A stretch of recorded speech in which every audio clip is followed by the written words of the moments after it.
పాత్రలో రేవంత్ రెడ్డి పైన విమర్శలు చేస్తున్నారు.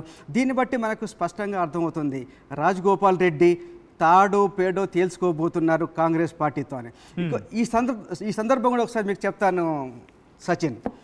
ఒకవైపు కాంగ్రెస్ హైకమాండ్ రేవంత్ రెడ్డి పట్ల ఎలాంటి అసంతృప్తిని కూడా ఎంకరేజ్ చేయట్లేదు, సహించట్లేదు. ఎంకరేజ్ చేయడం వదిలేసేయండి, ఎలాంటి అసంతృప్తి స్వరాన్ని కూడా పార్టీ హైకమాండ్ సహించట్లేదు.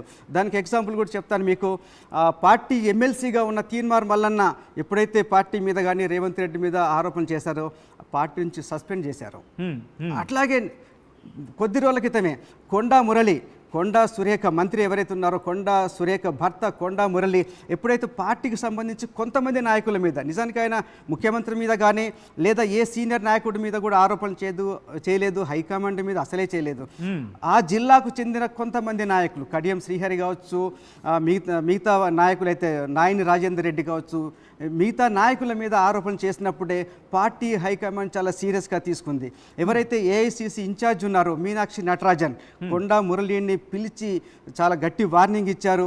ఆ రోజు నుంచి కూడా కొండా మురళి ఇప్పటిదాకా ఎలాంటి అసంతృప్తి కానీ వ్యక్తం చేయలేదు, ఎవరి మీద ఆరోపణలు చేయట్లేదు.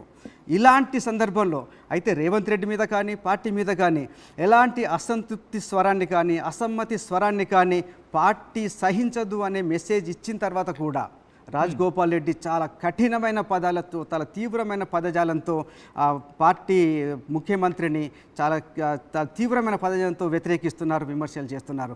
దీన్ని బట్టి మనకు చాలా స్పష్టంగా ఒక మెసేజ్ ఉంది. నాకు మంత్రి పదవి రాకపోతే ఈ ఎమ్మెల్యే పదవితో నేను సంతృప్తి పడి ఈ పార్టీలో బతకాల్సిన అవసరం లేదు, ఈ పార్టీతో తాడో పేడో తేల్చుకుంటాను అనే ఒక స్పష్టమైన మెసేజ్ ఇస్తున్నారు రాజగోపాల్ రెడ్డి. కానీ ఇక్కడ ఇంట్రెస్టింగ్గా మాట్లాడుతున్న క్రమంలో ఒక అంశం గుర్తొచ్చింది. ఆయన టార్గెటింగ్ స్పెసిఫిక్గా సీఎంని, అంటే ముఖ్యమంత్రి రేవంత్ రెడ్డిని టార్గెట్ చేస్తున్నారు. ఇక్కడ కాంగ్రెస్ పార్టీని మళ్ళీ ఆయన కామెంట్ చేసిన సందర్భం కనిపించట్లేదు. ఇన్ఫాక్ట్ ట్వీట్ చేసిన సందర్భంలో కావచ్చు, ముఖ్యమంత్రి అంశం కావచ్చు, కాంగ్రెస్ పార్టీలో ప్రజాస్వామ్యం ఉంటుంది, ప్రజాస్వామ్యబద్ధంగా ఎన్నికలు జరుగుతాయి, ఆ ప్రజాస్వామ్యబద్ధంగానే ఇటు ముఖ్యమంత్రి ఎన్నుకుంటారంటూ ఇండైరెక్ట్గా చెప్పడం, ఈరోజు డీకే శివకుమార్ని కలవడం, అంటే కాంగ్రెస్ పార్టీతో ఉండడానికి తాను సిద్ధంగా ఉన్నాను, కానీ ముఖ్యమంత్రి రేవంత్ రెడ్డి వ్యవహారంతో నాకు నచ్చట్లేదు, అట్ ద సేమ్ టైం తనకున్న అసంతృప్తిని కూడా దీనికి జోడిస్తున్నాను అనుకోవాలండి ఇక్కడ. ఖచ్చితంగా. ఒకటి, రేవంత్ రెడ్డి పీసీసీ అధ్యక్షుడిగా ఉన్నప్పుడు కూడా, ఎప్పుడైతే 2023 ఎన్నికల కంటే ముందు పీసీసీ అధ్యక్షుడిగా ఉన్నప్పుడు కూడా రేవంత్ రెడ్డి నాయకత్వాన్ని ఆయన చాలా బహిరంగంగా విమర్శించారు. చాలా అంటే అప్పుడున్న బీఆర్ఎస్ నాయకుల కన్నా కూడా ఎక్కువ తీవ్ర స్థాయిలో ఆయన విమర్శలు చేశారు, చాలా తీవ్రంగా కఠినం చేశారు. ఆ తర్వాత బహుశా ఇప్పుడు కూడా తనకు మంత్రి పదవి రాకుండా అడ్డుకుంటుంది రేవంత్ రెడ్డి అనేది ఆయన గట్టిగా నమ్ముతున్నారు. తర్వాత మీరు డీకే శివకుమార్ని కలిశారు, కానీ పార్టీ హైకమాండ్ని ఏం అనడం లేదు. ఎగ్జాక్ట్గా ఆయన రేవంత్ రెడ్డి మీద తనకున్న వ్యతిరేకతను చూపిస్తున్నారు. దానికి ప్రధాన కారణం ఏంటంటే తనకు పార్టీ హైకమాండ్ చాలా స్పష్టమైన హామీ ఇచ్చింది. 2023 ఎన్నికలకు ముందు తను ఎప్పుడైతే బీజేపీ నుంచి కాంగ్రెస్లో చేరారో ఆ చేరుతున్న క్రమంలో పార్టీ హైకమాండ్ నాకు ఇవన్నీ చెప్తున్నారు, నాకు రాహుల్ గాంధీ స్వయంగా మీకు మంత్రి పదవి ఇస్తాను అని కూడా చెప్పారు అని చాలా గట్టిగా చెప్తున్నారు.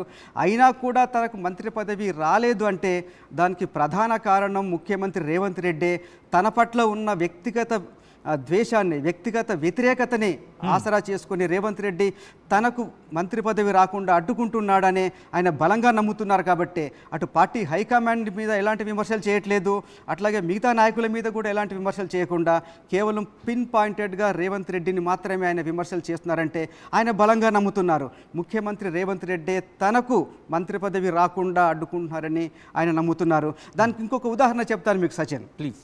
నిజానికి మంత్రివర్గ విస్తరణ జరిగింది కొద్ది రోజుల క్రితం. అప్పుడు ఆ 4 మంత్రులు తీసుకున్న క్రమంలో తనకు కూడా మంత్రి పదవి వస్తుందని ఆయన చాలా గట్టిగా నమ్మారు. కానీ ఆ క్రమంలోనే ఒక చిన్న డెవలప్మెంట్ జరిగింది. ముఖ్యమంత్రి రేవంత్ రెడ్డి కాంగ్రెస్ పార్టీ సీనియర్ నాయకుడైన జానారెడ్డి ఇంటికి వెళ్ళి కలిశారు. సరే, అప్పుడు కలవటానికి రకరకాల కారణాలు చెప్పారు. సీనియర్ నాయకుడు కాబట్టి సలహాలు తీసుకోవడానికి వెళ్ళామని చెప్పారు. కానీ కలిసిన రేవంత్ రెడ్డి కలిసిన మరునాడే జానారెడ్డి దగ్గర నుంచి ఒక ప్రకటన వచ్చింది. రంగారెడ్డి జిల్లా నుంచి మంత్రి పదవి ఎక్కడ వాళ్ళకి కావాల్సిన ఒక బర్త్ దొరకలేదు, రంగారెడ్డి జిల్లాకు ప్రాతినిధ్యం లేకుండా పోయింది, కాబట్టి రంగారెడ్డి జిల్లాకు ప్రాతినిధ్యం ఇవ్వాలి, అందులో మల్రెడ్డి రంగారెడ్డికి ఇవ్వాలి అని ఒక సూచన చేశారు. దీని వెనకాల ఒక పెద్ద వ్యూహం ఉంది. ఎందుకంటే ఆల్రెడీ అక్కడ ఉత్తమ్ కుమార్ రెడ్డి ఉన్నారు, కోమటిరెడ్డి వెంకటరెడ్డి ఉన్నారు మంత్రి పదవుల్లో ఇక్కడ. కాబట్టి ఇంకొక రెడ్డికి ఇచ్చే అవకాశం లేదు నల్గొండ జిల్లా నుంచి ఆల్రెడీ ఇద్దరు ఉన్నారు కాబట్టి ఇంకొక నాయకుడికి ఇచ్చే అవకాశం లేదు.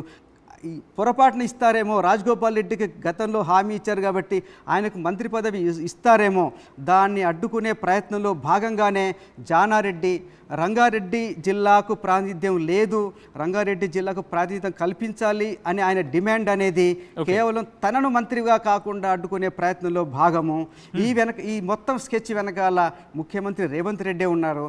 రేవంత్ రెడ్డి తను స్వయంగా చెప్పకుండా జానారెడ్డి ద్వారా చెప్పించి తన మంత్రి పదవిని తాను మంత్రి కాకుండా అడ్డుకుంటున్నారనేది అప్పుడే చాలా బహిరంగంగా చెప్తూ వచ్చారు రాజగోపాల్ రెడ్డి. ఆయన బలంగా అదే నమ్ముతున్నారు, రేవంత్ రెడ్డి జానారెడ్డి ద్వారా చెప్పించి తనకు మంత్రి పదవి రాకుండా అడ్డుకుంటున్నారని. రైట్, మీరు ఇక్కడ ఒక మాట అనడం జరిగింది, అంటే ఆయన అగ్రెషన్ గురించి ముందు నుంచి మనకు చర్చ జరిగింది, అగ్రెషన్ గురించి అందరికీ తెలిసింది. బట్ ఎంపీ ఎలక్షన్స్ వరకు చూసుకున్నా, గత కొంతకాలం ముందు వరకు చూసుకున్నా ఇంత అగ్రెసివ్, అఫ్ కోర్స్ కాంగ్రెస్ పార్టీకి సపోర్టివ్ కానీ ఎక్కడ చూసినా ఆయన స్టేట్మెంట్స్ ఉన్నాయనే చెప్పుకోవాలి. ఇటు ముఖ్యమంత్రి రేవంత్ రెడ్డి సపోర్ట్ కానీ కొన్ని సందర్భాలు మాట్లాడిన సిచ్యువేషన్. బట్ ఈరోజు ఎప్పుడైతే మంత్రి పదవులు కేటాయించడం జరిగిందో, అఫ్ కోర్స్ ఒకటి వేకెన్సీ ఉన్నప్పటికీ కూడా ఆ తర్వాత నుంచి ఫియర్సింగ్ అటాక్ ఎప్పుడు ఆయన కమ్యూనికేషన్లోకి వచ్చిన సందర్భంలో మంత్రి పదవులు ఎప్పుడైతే అనౌన్స్మెంట్ జరిగిందో కమ్యూనికేషన్ ఒకసారిగా కట్ అయిపోయింది. కొన్ని రోజులు కమ్యూనికేషన్లో లేరు. ఆ తర్వాత నుంచి వాగ్బానాన్ని సంధిస్తూనే ఉన్నారు. ఒక్కసారిగా ఈ చేంజ్ ఓవర్, ఒక్కసారిగా అగ్రెషన్ ఎలా చూడాలి? ఎందుకంటే మీరు అన్నట్టు ఇందాకలా కొండ సురేఖ భర్త కొండ మురళి విషయంలో కావచ్చు, లేకపోతే అంతకన్నా జరిగిన పరిణామక్రమంలో కాంగ్రెస్ పార్టీ చాలా వేగంగా యాక్షన్లోకి దిగింది. బట్ రాజగోపాల్ రెడ్డి విషయంలో ఏం జరుగుతుంది? రాజగోపాల్ రెడ్డి వ్యాఖ్యలు చేస్తున్నారు, బట్ కాంగ్రెస్ పార్టీ దీన్ని చూసి చూడటం వదిలేయట్లేదు అని చెప్పి వదిలేయట్లేదు, పట్టుకోవటం లేదు. అలా ఉంది. ఎలా చూడాలి? ఎందుకు ఇంత అగ్రెసివ్గా వెళ్తున్నారు? కాంగ్రెస్ పార్టీ ఎందుకు ఇలా ఆచితూచి వ్యవహరిస్తోంది ఈ విషయాన్ని? ఓకే, దీంట్లో చాలా క్లియర్గా అర్థమైపోయింది రాజగోపాల్ రెడ్డికి తనకు ఇక మంత్రి పదవి వచ్చే అవకాశం లేదని. తనకి రాకుండా ఎవరెవరు అడ్డుకుంటున్నారు, ముఖ్యంగా ఎవరు అడ్డుకున్నా ముఖ్యమంత్రి ద్వారానే అడ్డుకుంటున్నారు, ముఖ్యమంత్రి సూచన మేరకే తను అడ్డుకుంటున్నారు అనేది ఆయన గట్టిగా నమ్ముతున్నారు. ఇప్పుడు నిజానికి కాంగ్రెస్ ప్రభుత్వం వచ్చిన తర్వాత చాలా రోజులు ఆయన రేవంత్ రెడ్డికి అనుకూలంగా కూడా మాట్లాడారు. నిజానికి పార్టీకి చాలా విధేయుడిగా ఉన్నారు, చాలా కార్యక్రమాల్లో పాల్గొంటూ వస్తున్నారు. కానీ ఎప్పుడైతే మంత్రివర్గ విస్తరణ జరిగిందో ఆ తర్వాత తనకు చాలా క్లియర్గా అర్థమైపోయింది, తనకు మంత్రి పదవి రావడం లేదు, ఇక తనకి ఎలాంటి ఆశ లేదు. తనతో ఇంకొక విషయం చెప్పాలి, తనతో పాటుగా కాంగ్రెస్ పార్టీ ఎలక్షన్లకు ముందు కాంగ్రెస్ పార్టీలో చేరిన నాయకులందరికీ కూడా మంత్రి పదవులు వచ్చినాయి. ఫర్ ఎగ్జాంపుల్ చెప్పాలంటే తుమ్మల నాగేశ్వరరావు కానీ, పొంగులేటి శ్రీనివాసరెడ్డి కానీ, జూపల్లి కృష్ణారావు కానీ, వీళ్ళు అప్పటికి వాళ్ళ బీఆర్ఎస్ పార్టీలో ఉన్నారు. బీఆర్ఎస్లో అప్పటికే చాలా పార్టీకి దూరంగా ఉన్నా అప్పటికి వాళ్ళు వేరే పార్టీలు కాకుండా బీఆర్ఎస్లోనే ఉన్నారు. దాంతోపాటు అప్పటికి రాజగోపాల్ రెడ్డి బీజేపీలో ఉన్నారు కాంగ్రెస్లో చేరడానికంటే ముందు. అలాగే ఆయనతో పాటు వివేక్ వెంకటస్వామి, అట్లాగే ఇప్పుడు ఎమ్మెల్సీ అయిన విజయశాంతి, వీళ్ళంతా కూడా ఒకే సమయంలో కొద్ది రోజుల తేడాతోనే కాంగ్రెస్లో చేరారు. వీళ్ళందరికీ కూడా పదవులు హామీ ఇచ్చి తీసుకున్నారు.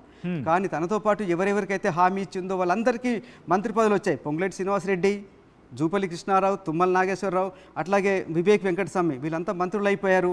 అప్పటికి ఏమీ కాని విజయశాంతి ఇప్పుడు ఎమ్మెల్సీ అయ్యారు. తనను ఒంటరిని చేశారు, తనను అవమానిస్తున్నారు, తనకి పదవులు ఇవ్వకుండా తనని దూరం పెట్టారని ఒక అవమాన భారంతో రాజగోపాల్ రెడ్డి కుమిలిపోతున్నారు, ఒక రకంగా రగిలిపోతున్నారనే చెప్పాలి. తర్వాత ఇంకొక ఇంట్రెస్టింగ్ పాయింట్ అంటే తనకి ఇప్పుడు ఇంకొకే ఒక వేకెన్సీ ఉంది. కానీ ఆ వేకెన్సీలో కూడా ఇప్పుడు బీసీ మూవ్మెంట్ చాలా స్ట్రాంగ్గా నడుస్తుంది. ఈరోజు కూడా కాంగ్రెస్ పార్టీ మొత్తం తెలంగాణ సంబంధించిన కాంగ్రెస్ పార్టీ ముఖ్యమంత్రితో సహా మంత్రివర్గం అంతా కూడా బీసీలకు 42% రిజర్వేషన్లు ఇవ్వాలి స్థానిక సంస్థల ఎన్నికల్లో అని చెప్పి అనే నినాదంతో ఇవాళ ధర్నా కూడా చేశారు. ఈ సందర్భంలో బీసీలను కాకుండా ఇంకొక రెడ్డికి నా మంత్రి పదవి ఇచ్చే అవకాశం ఏమాత్రం లేదు. పైగా నల్గొండకు చెందిన రెడ్డికి ఇచ్చే అవకాశం అసలు లేదు. ఎందుకంటే నల్గొండలో ఇప్పటికే ఉత్తమ్ కుమార్ రెడ్డి మంత్రిగా ఉన్నారు, రాజగోపాల్ రెడ్డి సోదరుడు వెంకటరెడ్డి మంత్రిగా ఉన్నారు. అలాగే ఆల్రెడీ ఇద్దరు ఉన్నారు, ఇద్దరు ఒకే సామాజిక వర్గం, రెడ్డి సామాజిక వర్గం. కాబట్టి అదే జిల్లాకు చెందిన మూడో వ్యక్తికి అవకాశం లేదు, అదే సామాజిక వర్గానికి చెందిన ఇంకొక నాయకుడికి అవకాశం లేదు. కాబట్టి ఇక తనకు ఎలాంటి అవకాశం లేదు అని ఆయన గట్టిగా రూఢి అయిన తర్వాత సడన్గా గొంతు మార్చారు, సడన్గా అగ్రెసివ్గా మార్చారు. అయితే మీరు అనొచ్చు ఏంటి ఆయన వ్యూహం ఏంటి అని. నిజంగా ఇప్పుడు సడన్గా అగ్రెసివ్గా మారటం వల్ల ఆయనకి ఏమొస్తుంది?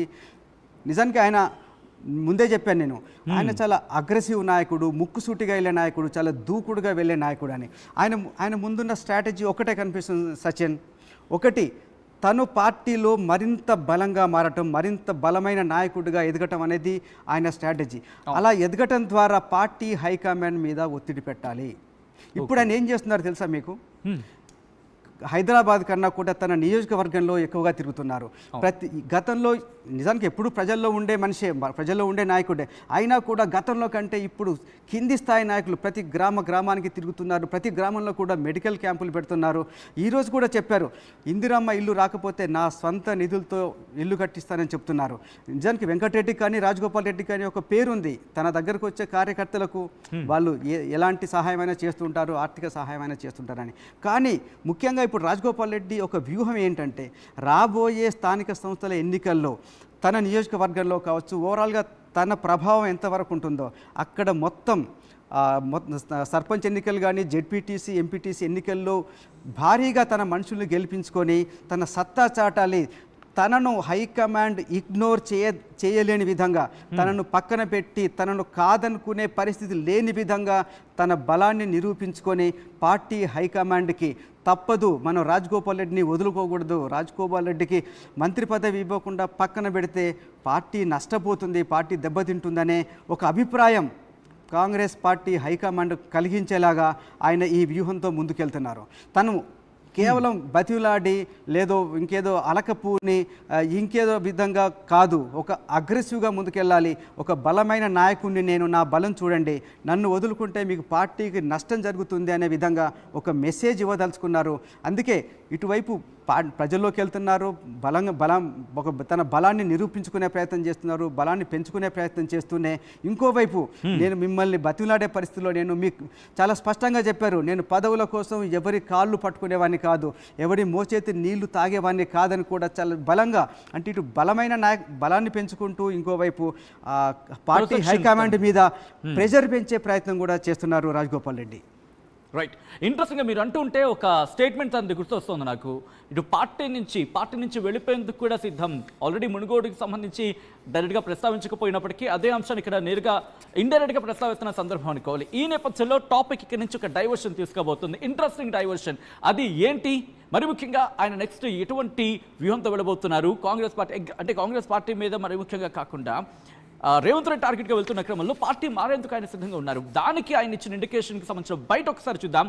ఆ తర్వాత పార్టీ నుంచి వెళ్ళిపోవాలంటే నేరుగా వెళ్ళిపోవచ్చుగా, కానీ ఎందుకు ఇటువంటి స్టేట్మెంట్స్ ఇచ్చి వెళ్ళిపోవడం, ఇటు కాంగ్రెస్ పార్టీ కూడా అంతగా నేరుగా డైరెక్ట్గా యాక్షన్లోకి దిగట్లేదు. సో ఇవన్నీ చాలా ప్రోస్ అండ్ కాన్స్ ఉన్నాయి, సాధ్యాల గురించి, వీటి గురించి మాట్లాడుకోబోతున్నాం. అంతకన్నా ముందు ఇదే అంశానికి సంబంధించి కోమటిరెడ్డి రాజగోపాల్ రెడ్డి సంచలన వ్యాఖ్యలు చేశారు. ఆ సంచలన వ్యాఖ్యలకు సంబంధించిన బయట చూద్దాం. ఆ తర్వాత డీటెయిల్ అనాలిసిస్లోకి వెళ్ళబోతాం. ఇక్కడి నుంచి డిబేట్ ఇంకో టర్న్ తీసుకోబోతోంది. ఏమిటది, ఆ బయట చూసిన తర్వాత మాట్లాడుకునే ప్రయత్నం చేద్దాం. Let's see what Komatireddy Rajagopal Reddy had to say. మంత్రి అయ్యేవాడిని, కానీ నా స్వార్థం కోసం అని చెప్పేసి, నేను పదవి కోసం అని చెప్పి నేను పోలే. నేను మళ్ళీ ప్రజల కోసమే